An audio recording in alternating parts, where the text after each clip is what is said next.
So if you don't know what Visual Studio Code is, it's a really popular integrated development environment, or IDE, used by programmers of all types. Some data analysts might be familiar with it if they use Python heavily, but um, if you're just writing SQL and using Power BI, you might not be that familiar with it. One of its functionalities that it can really support is extensions or add-ins. There's all kinds of cool extensions and add-ins, and one, you could get something to format your SQL, things like that. And I wrote an extension early on in my career, and I still use it ev- basically every single place I work. I almost always install it. It's super useful to me, and it saves a ton of time. So if you search for SQL in statement right here, here is the one I built. So it's been downloaded 296 times, which is pretty cool. Um, and essentially, what it allows you to do is it allows you to put in like a list of text values or CSVs, and then hit Control Shift P to bring up the marker and create an in statement. So I'm going to hit install, and I'm going to show you how it works. So there it is.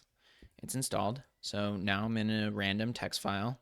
And let's just say that someone I was working with wanted me to check the status on some orders. So if I go into File Explorer and let me go open up a CSV, I go and I open up a CSV here.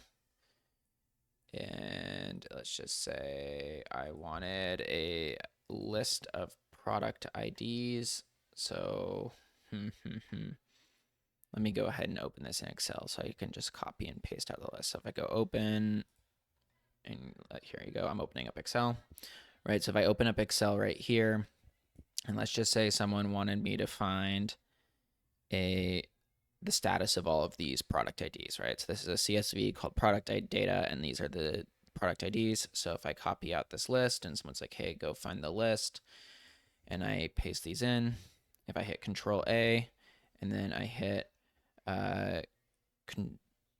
not print screen, oh God. Boop. And if I hit Control Shift P, and then I search for SQL in statement, and I click here, and then I click here, it'll go ahead and it'll build out a SQL in statement for me that I can then paste into my SQL client. So this is one of the more useful things I've ever built. If you're interested in how I built it or this tool in general, let me know. I hope it helps you.